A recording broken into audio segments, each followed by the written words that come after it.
No? I can hear you now. How you doing? Oh, just great. So it's How are you good to doing? see you. Thanks for taking some time. Oh man, thanks for having me and thanks for your flexibility too yesterday. I We're really appreciate that. we're We actually could have done it, I think, but we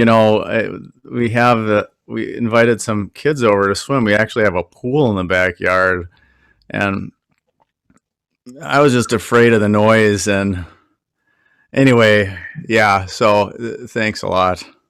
awesome. We really appreciate this. I got a couple of questions to ask you. First, Yeah. how are things in Minnesota? Well, you mean in the larger sense, like Yeah, yeah, yeah, after the riots and stuff, and yep. yeah, I mean I have to say I love our governor. I think he's just done an amazing job at navigating the very complicated, both with COVID and now with the protests. And so it was, as you know, I mean, it was dicey. Yep. It was dicey the first few days there, but there wasn't a single loss of life. I mean, so I think in the end, after the scary aspects of it, in the end, I think I mean, there's going to be a lot of arguing now from here on out about what to do.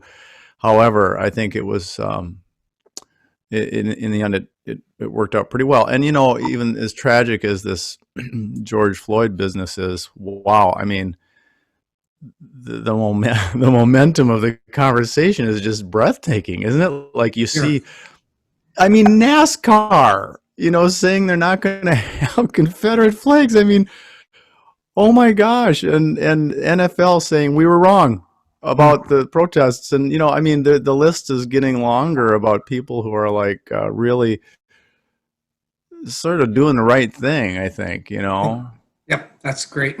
So anyway, how are you guys doing there? How has it affected you? Well, the COVID thing. We're still not opening of the church yet. There were two very peaceful protests in Laconia, which is the largest city right next to Gilford. And then the other day, I had a conversation with our police chief. So it's just good to be talking about these things. And I think it's especially important for white people to acknowledge that we're very privileged, especially white males. And, we just need to keep that in mind. Yeah. It's an interesting time, man alive. It is just as if COVID wasn't crazy enough. All of a sudden, all of this started happening. So it's quite a historic time, isn't it? Like, It sure is. Hey, I got a couple yeah, of questions for you, too. How long have you yeah. been, writing and playing the guitar, writing music? Okay, so I started playing guitar and singing in high school, and I was about 15 years old, I guess.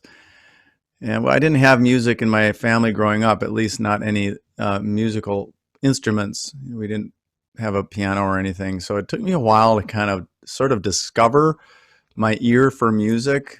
And but and I also had I think even before I started playing the guitar, I thought, well, I kind of felt an interest in songwriting. Mm. And so I thought if I'm going to try writing songs, I should probably play an instrument. Yeah. So right from the first chord, I started to make stuff up. Make up a song. Started that right away, and so ever since then, I've just been drawn to it, and I've concluded that it's my spiritual practice because if you find something that centers you and sort of helps you kind of process life. Then if you don't do it for a while, you get kind of cranky Mm. and off center. And that's definitely the case for me with music. I just find that I need to do it. And so anyway, that's how I got started. And then in college, I took some classical guitar and some music theory. I did not major in music, but I did study music, and so that helped me get a little more knowledge about the language of music and what the heck I I was doing. So, and my girls are 9 and 13, and they're taking piano, and I always tell them I live vicariously through them, and I just say, man, if I could have taken piano at your age, I'm just an annoying dad that way, but I just keep saying, just keep going. You'll never ever regret it, And then as an adult, you'll be able to sit down and you'll be able to create magic with your hands. And so anyway, yeah, that's kind of my story. What did you major in college? I majored in theology. I was a Catholic. I grew up Catholic. I studied theology, and then I entered seminary for a little while called the Jesuits. The Pope is actually a Jesuit, Yep. And Pretty that's good guy. never happened before in history. The Jesuits are, if for those of you who don't know, are a community of priests. In the Catholic Church, there's lots of different kinds, little brands of Catholic priests, and the Jesuits were. Hi, Cindy. Hi, Hi, how are you? Good to see you. Peter. You too. But anyway, yeah. So I went in the Jesuits. Their focus was education, and I thought that was pretty neat. I was in the Jesuits for a couple of years training to be a Jesuit. It takes a long time to do that. I left after a couple of years. I think basically it was the celibacy requirement. It was pretty clear to me that I couldn't be a celibate. And so, but then after that, see, you asked me one simple question and I'm just rambling on about my background. Anyway, so theology. What did I study in college? I studied theology, and then I studied more theology in seminary. And yeah. And then I finally graduated after 9 years. I went back to school because I had to go back. Graduated finally with the 9-year program. I grew up Catholic as well, and was visited early in high school by some brothers from Loyola College, and. But when I went through puberty, I knew that wasn't going to work either. Isn't that funny? Yeah. Oh, I think that the church in general has sort of, had an arm's length relationship with science. It hasn't entirely just said it's well, not that's your true. song. Do you really want to know?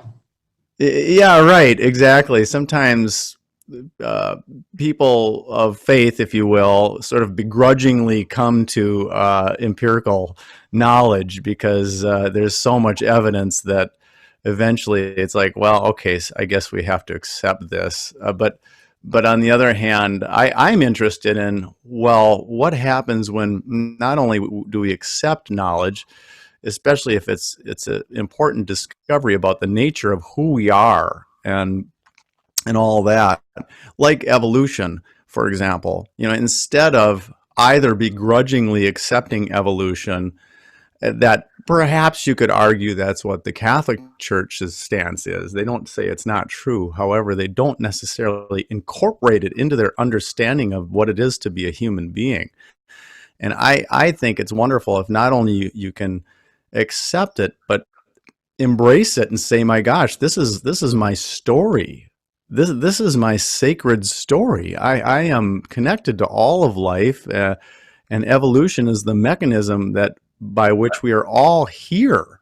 Yep. And that we're all related to every living thing. That to me is a very beautiful, mysterious, compelling story. And I think those kinds of things belong in our religions. They belong in our spiritual practices and in our liturgies, and on the list goes, with all the things that make a religion. I think religion has an important role in the world to sort of help us connect with ourselves and to other people, and revisit the things that are most important in life. But I think that it's good to open ourselves to the amazing discoveries that we've made. That's another long tirade there for you, Michael. Oh, but that's one of the things I appreciate about Buddhism, especially like the Dalai Lama, is his willingness to completely embrace, science. And I've even heard him say that if science ever could demonstrate something he believed couldn't be true, he would have to discard that belief. Well, isn't that beautiful? Yeah. Yes, it's wonderful. That is beautiful. And yeah, wow. And yet here he represents this tradition that has these wonderful ways for us to be more fully human, Yep. be to meditate and to be mindful. Ancient practices that we need. We need those things. So it's not like so he brings something important to the table. I think science also brings something important to the table about understanding Yep. who we are. Yep. Yeah, right. That's And great. I think the truly great scientists, with some notable exceptions, the angry atheist, many scientists have a great appreciation for mystery and wonder and beauty and those things that are so important to us as being human. Yeah, for sure. I mean, you hear so many scientists talk about that, and I think for many of them, that's what draws them to their work. Yep. The wonder, the sense of wonder and discovery about the nature of things is just that in and of itself. I think you could call that a religious experience. I mean, it depends. Religious is a some people don't like that word if they're not practicing any kind of faith, but scientists often talk about spirituality and how their work feels very spiritual. And I think if it has to do with the sort of that tingle down the spine, that sense of being alive, those moments of illumination, wow. I mean, that's Yep. filled with it, I'm sure. Yeah. For me, religion or spirituality is anything that helps me get up in the morning out of bed and want to live with meaning and purpose. That's a good way to put it, isn't it?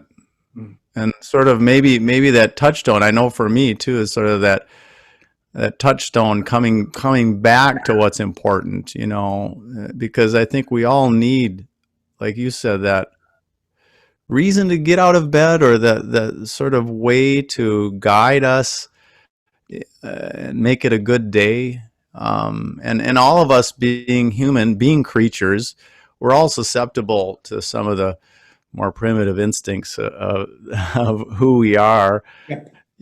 that can lead to selfishness and greed and all the things that create problems in human communities. And I think to have ways for us to sort of realign ourselves in with a simple prayer or a simple mindfulness meditation, and then that helps us be better human beings for Yeah. sure. Same Start the day here. off singing "Breathe In, Breathe Out." There you go. We're in Connecticut. We're at our grandkids' house. And so we listen to Catching Rain, the album, or whatever we call them today. And they're just, Cindy and I often talk about what our favorite song might be. And there's the list goes on and on. Do you have a favorite song? Well, I don't. I have to say, I mean, I think whatever song you're writing, that's the one that hopefully you're most excited about, I guess. If I'm not excited about it, it's not probably going to be very good. And but it's interesting, I'll go back to songs sometimes. Say if somebody wants to hear a song, and like I've been doing these Facebook Live shows during the pandemic, and I people will say, "Can you play this one?" It's like, well, I wrote that 20 years ago, 25 years ago, so I have to kind of go back, try to figure out again, like, how did I do this? How do I play it? But it's been interesting exercise going back and kind of rediscovering that song. And sometimes there's, things that I would change about it, but anyway, it's a good feeling if I can actually say to myself, gee, that feels like a good song to me. And so my relationship with my own work is I'm sure you find that too as a writer, sermon writer and other writing, and that you're constantly kind of making observations about your own work. Sometimes I can't listen at all to my albums, and I don't often put on an album of my own. because you hear all the flaws, you hear all the things that you change and you never ever can because it's just permanent forever. That's what's a little maddening about making an album. Yeah. Okay, I hope this is okay, and then you just send it to the manufacturer, and then there it is. So anyway, Well, that's great. So I don't really have a favorite song, I guess. I know that when I've been doing this for 30 years, and every once in a while, if I happen upon a sermon I wrote 30 years ago, it gives me a little bit of a cringe. But I'm thankful that I don't see the world the same way I did 30 years ago. Right. I think that's a good thing. How sad would it be if the sermon I was writing for this Sunday was exactly what I said 30 years ago? Right. And how sad would it be if you felt that the sermon you wrote 30 years ago was your best sermon? I know, my gosh. Probably be time to do something else for a living then. Sell shoes or something, yeah. Exactly. Yeah, well, and then we all, of course, we all evolve and change as the years go by, and one would hope that we have a different outlook now than we did. So on Catching Rain, one of the songs you wrote was about your mom looking for Dorothy. And that's just a beautiful song. And thank you. Were you that way growing up? Well, yeah. I mean, so the song, if you haven't heard the song, it's about my mom and about trying to find my mom inside of me because there's many things I admire about her. So I wrote this song because in my 50s, gosh, it was like, I think I was about 50 years old when I started to think I really need to step up my game about like housekeeping. And sometimes it takes. You iron your pants now too. Imagine that. I'm really taking care of myself. But anyway, yeah. So housekeeping, and this is actually real. Like I really was at a point where I thought, well, I'm going to lose my marriage if I don't, improve my ability to be a good partner and be a good housekeeper and all that stuff. So I thought about my mom, who is just, like many moms, she was just a genius at keeping a house, and a very generous person, very humble person, and good natured and all that stuff. And here I've always been sort of the brooding artist type. I mean, I've just always been that way when I was a kid. And before I had music, I would draw pictures, and I would sit in the basement for hours and draw pictures and listen to music. And this happens as artists hopefully know, this happens while other people do the housekeeping, so somebody's got to do the housekeeping. Yep. And thankfully you have a nice house where you can sit and draw pictures and listen to music, but you do make a mess in life. And so my mom was the one to clean that up. And so, of course, later in life, you realize, oh my gosh, she was amazing, Yep. And so the song is just about a tribute to my mom. And hopefully, I'm still looking for her, but I am related to her. So I think that there's got to be part of her inside of me anyway. Oh, I'm sure. Yeah. So it is true. Yeah. Mm-hmm.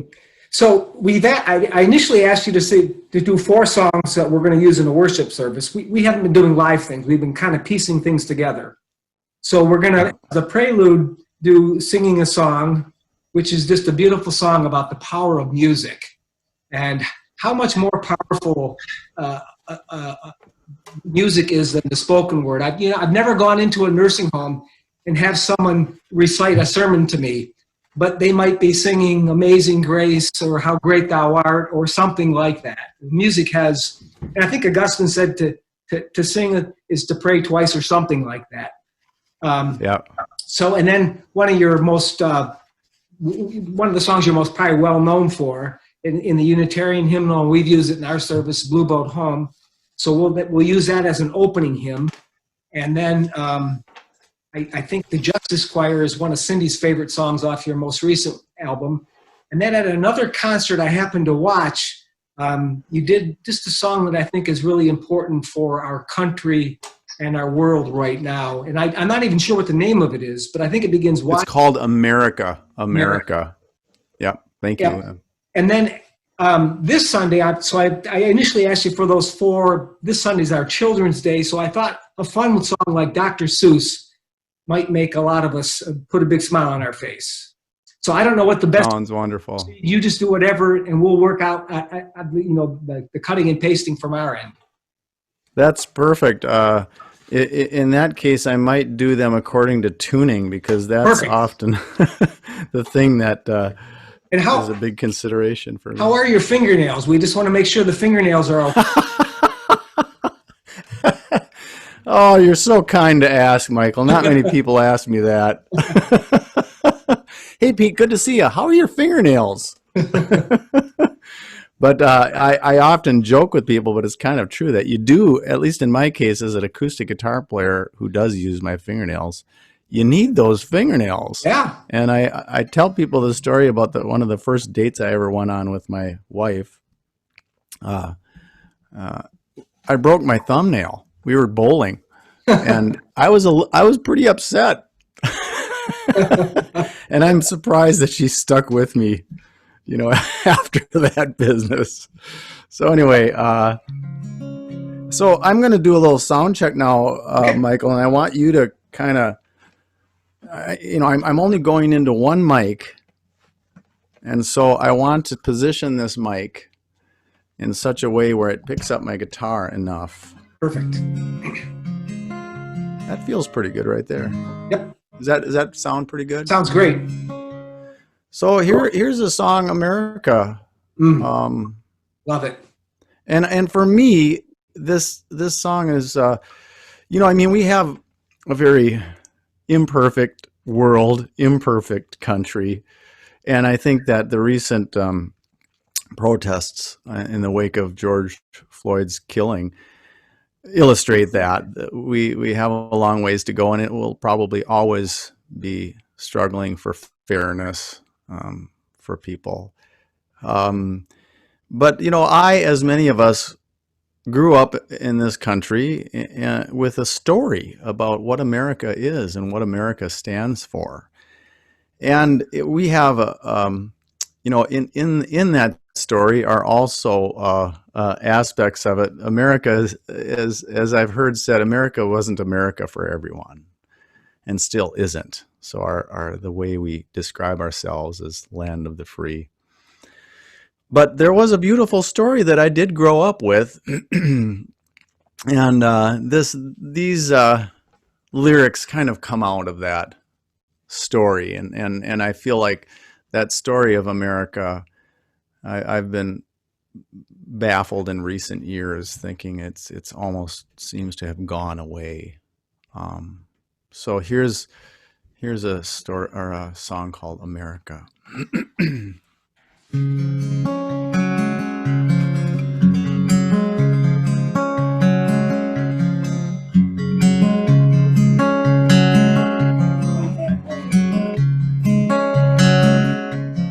Wise Ben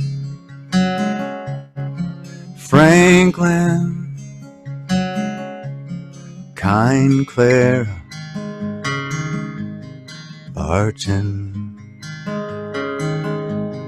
honest Abe Lincoln, where have you been? Great lady, liberty, are you lost at sea? Sweet Jesus, the golden rule, America, where are you? Where's the light upon the hill, the light of reason and goodwill? Where's the lamb by the golden door? The song of hope you sang before. I've been searching for the home of the kind-hearted hero who fights for justice for all. Where have you gone? I've been searching for the land where we all have a chance. Land of welcome, brave and free. Come back to me, America.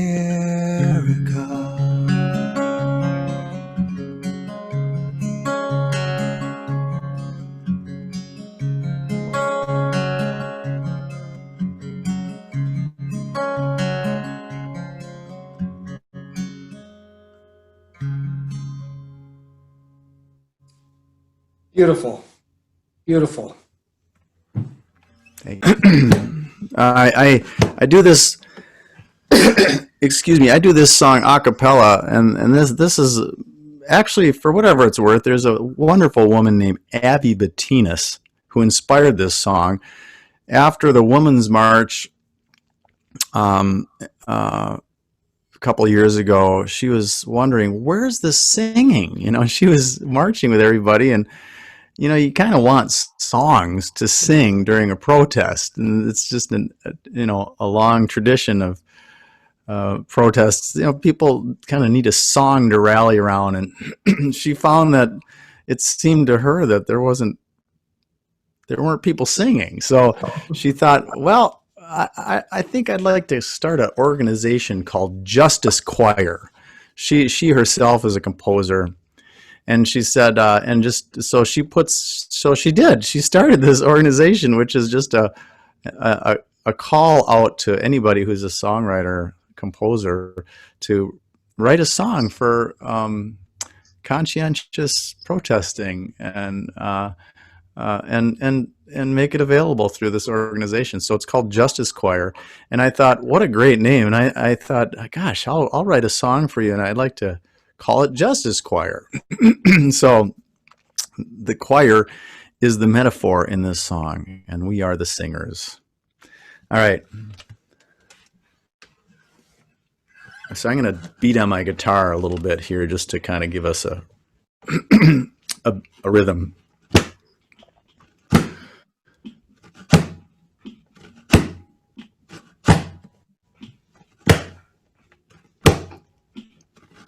If you want to shout, want to write some wrong, you can sing about it in a righteous song. And if you want a way to raise your voice up higher, you can be a singer in the Justice Choir. If you are a citizen heavy of heart, you can take a tenor or an alto part. You can be a flame in a great big fire. You can be a singer in the Justice Choir. Sing out, make a better world, make a sound wave like a flag unfurled. Sing out like a Liberty Bell, ring out the truth you tell. Sing out, make it be known, sing like the trumpets of Jericho. Sing out at the tyrant's wall, sing until the last brick falls.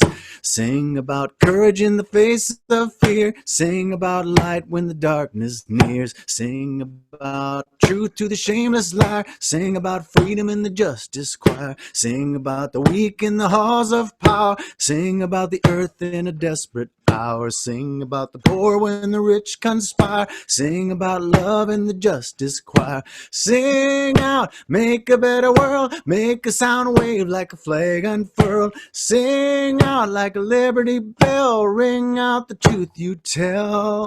Sing out, make it be known, sing like the trumpets of Jericho. Sing out at the tyrant's wall, sing until the last brick falls. If you want to shout, want to right something wrong, you can sing about it in a righteous song. And if you want to wait to raise your voice up higher, you can be a singer in the justice choir. Awesome. Well done. Well done. Thank you. All right. Just paging through here. The last 12 sermons I have delivered have been in the sanctuary all by myself. So it is a different experience. It sure is, isn't it? What a strange time we're living in. Yes. And yet, you know, there's been some great, I think all of us, you and I had this conversation when you were asking me about doing this, that we've all become technicians Yes. in ways, you know, computer technicians, or just, you know, in ways that we never envisioned. And so here you are producing videos, and here I am, you know, I've sort of converted my basement studio into a sort of a broadcast studio. It's just crazy. Yeah. And so it's something else, and it'll be interesting to see how the things that we've learned carry over in the years to come. You know, will we be doing some of this anyway? Yeah, even I if think we we don't will have be. to? Yep.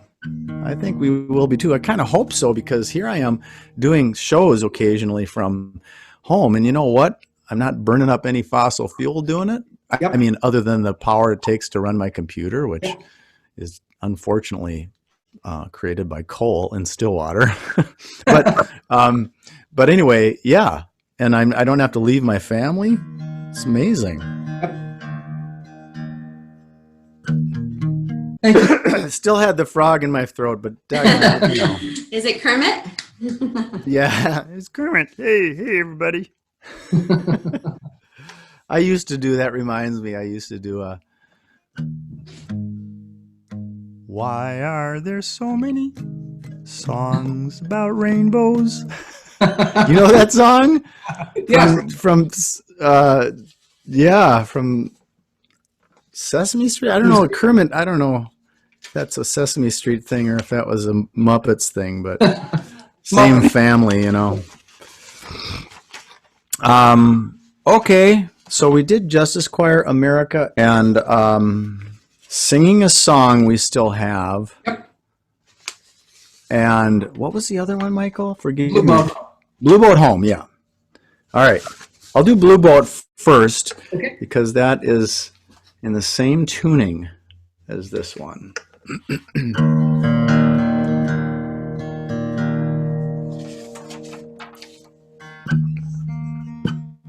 I mean, are you, do you want me to do intro, like talking before this, or you know, like sometimes if I play this song live, I'll do a little setup of the song that I'm sharing about how fast the Earth is going and all that stuff. Yes. So I'm going to do two things. I'm going to isolate the music and incorporate that into the worship service. And then I'm going to this entire talk and post it on our Facebook page. So you say whatever you want to say about the song. That would be appropriate. Okay. Well, what I like to share about before I play this song oftentimes is that, you know, one thing that's fascinating about human beings is that there's so much we didn't know not too long ago in our history about the nature of reality, about what's going on, you know, who and what are we, where are we? And this is really intriguing to me about being a human being, is that we as a species grew up on this planet and you know, developed this capacity of consciousness, and then eventually, it took us a long time, eventually we developed instruments to to discover things and to measure things, and extensions of our eyes, really, and our powers of perception. And so we discovered, my gosh, we are on a planet and it's turning. And we always thought the sky was turning around us. And it still seems that way, even though we know better, but it still seems that way. And so I think that the strange challenge that we have is that we have to use the power of our imaginations to come to terms with what's actually happening. And so anyway, this song celebrates the fact that we are turning on a planet, and that we are turning right now, always turning around the axis of the earth, spinning at about 900 miles an hour, at least where I am, where you guys are. You know, it's if you go north or south, it's faster or slower depending on where you are. But 900 miles an hour, and we are hurtling around the sun, which is a star, which we now know. We didn't always know that. At about 67,000 miles an hour. And yet you can't feel it. You can't feel it. So you have to remind yourself of it all the time if you want to kind of live out of that reality, which I think it's a lovely thing to live out of. We are all on one planet together. So this melody was not written by me. I give credit to Roland Pritchard, who wrote Hyfrydal, which is the melody that many of us have sung in church for years. All different words have been put to this beautiful melody. So this is one more version of Hyfrydal.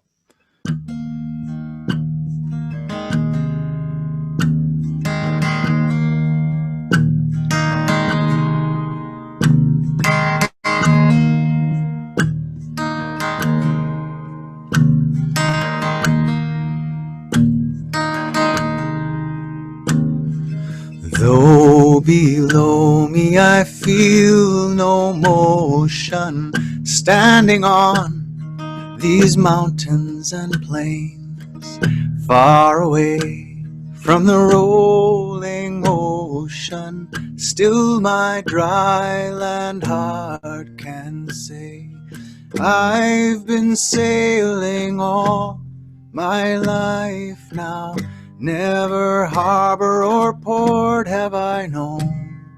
The wide universe is the ocean I travel, and the earth is my blue boat home.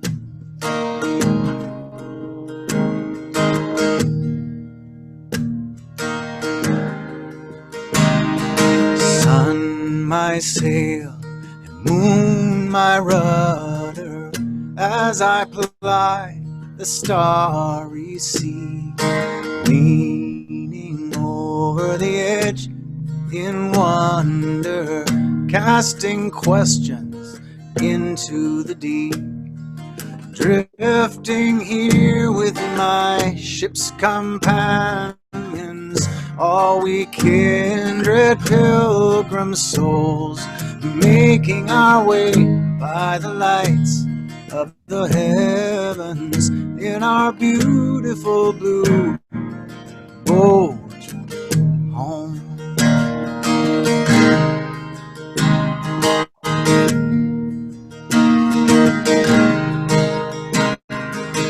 I give thanks to the waves upholding me, hail the great winds urging me on, greet the infinite sea before me, sing the sky my sailor's song.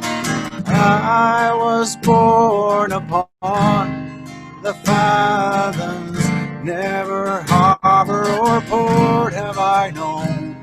The wide universe is the ocean I travel, and the earth is my blue boat home. The wide universe is the ocean I travel, and the earth is my blue boat.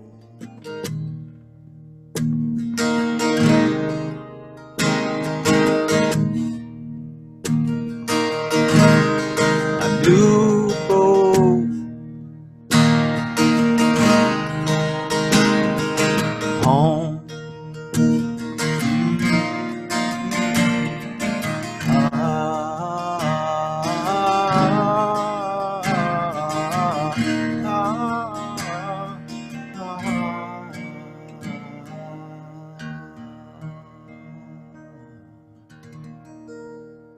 Love it. Love it. Perfect. Perfect, Peter. I hope I'm not. I still have that frog in my throat. I hope I'm. Every once in a while, I'm trying to discreetly clear my voice while I'm playing. I hope it doesn't, I think it ruin sounded it. beautiful. No. Okay. Thank you. Okay. Well, I'm going to tune up for this one. This is in a different tuning. Some of the songs, number of the songs I play, I go to different tunings, which I kind of often joke about this during my shows, that I used to think it was a clever idea. Now I just think it's not. You can create different voicings on the guitar, really quite different voicings if you tune it to a different tuning. But the problem then is that being a performer, you have to tune to that tuning. And you have to be charming and tell a story while you're doing it, which I'm not very good at. I did love the story you told about the toaster and your daughter and toast. Yeah. Would you like me to tell that one? Sure. Yeah. Well, my daughter, Lucy, I think she was only, I don't know, maybe she was 5 years old or 6 years old. Probably, actually, you know what? It's probably 6 years old. Anyway, I was making breakfast for them, and one thing you need to understand about Lucy is she loves buttered toast. She's just always been a big fan of buttered toast. So I made him some toast, put some butter on it, and she said, "Oh my gosh, this is so good, Dad. Dad, when you die, can I have the toaster?" And then my older daughter said, "Lucy, it's not even that nice of a toaster." True story. Yeah, I never thought having kids would be so funny. I mean, it's just, everyone seems to know, like, the things that come out of kids' mouths is just so darn funny. Wait till you have grandkids. Yeah, okay.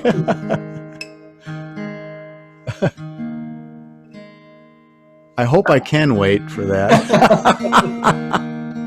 I hope we wait a long time. I got going late in the game, so I'm trying to stay strong just for my kids, trying to stay somewhat youthful. Yeah. Oh my gosh, if grandkids come along,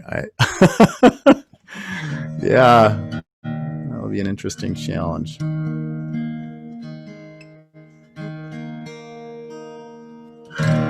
Okay.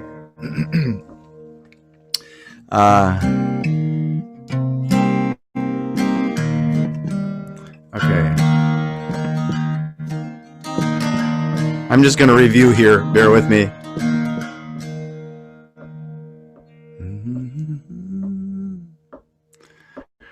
All right. I'm wondering, with my froggy throat, if I should maybe tune down a half a step. You know what? I'm going to do that. Sorry. Oh, All right. Because you have become a video editor. And you are good at these things. So I can do virtually anything, and you can just splice it together seamlessly. And we're working on wonderful blooper reels. Seriously? Yeah. You're gonna be a movie producer pretty soon, Michael. You're just gonna move to Hollywood. All right. So this song is called "Singing a Song," and I think it kind of speaks for itself. Except I got a tune though.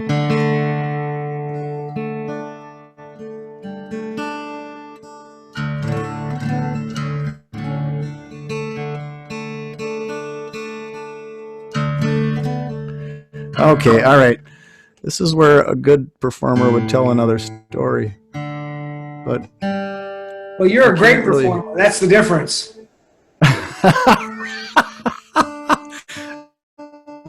Yeah, I'm gonna point that out to my audiences. Reason I'm not telling a story. I did go to a concert one time of a guitarist named Pierre Ben Suzanne, and he never spoke when he tuned, and he tuned a lot, and he just sat there tuning. And you know what? There was something kind of freeing about the thought of that. Yeah. That here he's just I'm just gonna tune. I have to tune my guitar, and it was just. But I've never quite achieved that comfort level with it. But okay, we'll try here. Okay, sorry, one more little tweak here.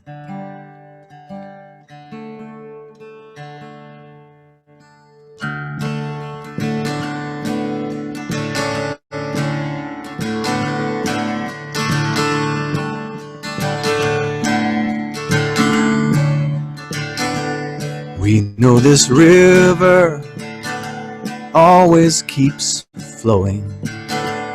We will be rowing our whole lives long, and we may never know where we're going, but we can go there singing a song, just like a mother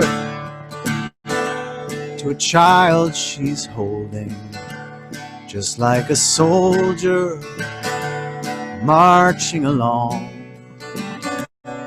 just like the faithful on Sunday morning, raising our voices, singing a song.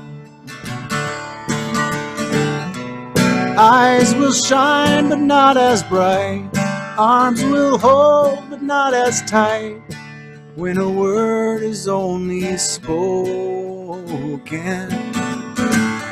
So give it feeling, give it rhyme, play it in 4/4 time, sing it with a heart wide open, sing of the beauty that's right there beside you, bring it inside you, making you strong, so that when trouble comes round to grieve you, still it will leave you singing a song. Eyes will shine but not as bright, arms will hold but not as tight, when a word is only spoken. So give it feeling, give it rhyme, play it in 4/4 time, sing it with the heart wide open, and may the music of life overtake us, till angels mistake us for a heavenly throng. And may that joyful sound be our shelter, and find us together singing a song. We'll be together singing a song.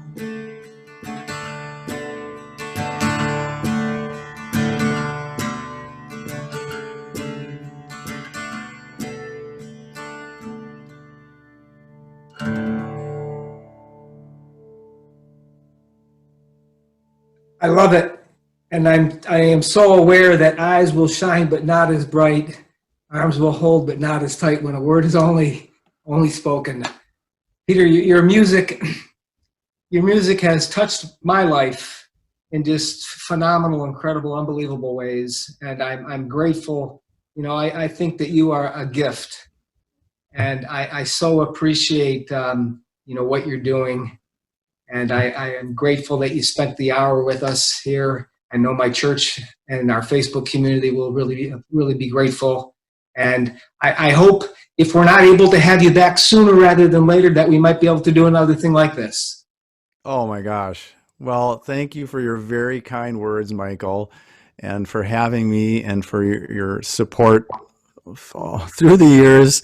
And I will just tell you that you're one of my heroes. I mean, I think the way that you pastor your congregation and the philosophy and the hard work that you bring to it, wow, I just think it's wonderful. So I'm grateful to be your friend and be connected to you this way. And thanks for everything.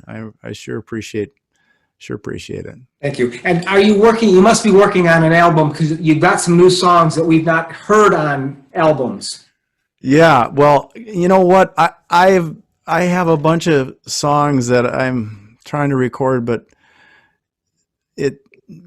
parenting these days is so time consuming, especially during the pandemic, and you're just trying to be a tour director, if you will, every day. And I'm bad at that, but and now with COVID, I've been trying to recreate myself a little bit with this kind of thing. But I'm hoping to get back at it. I just chip away at the new album like an hour at a time when I can sneak down into my studio, usually late at night. And so thank you for your interest. And you know what?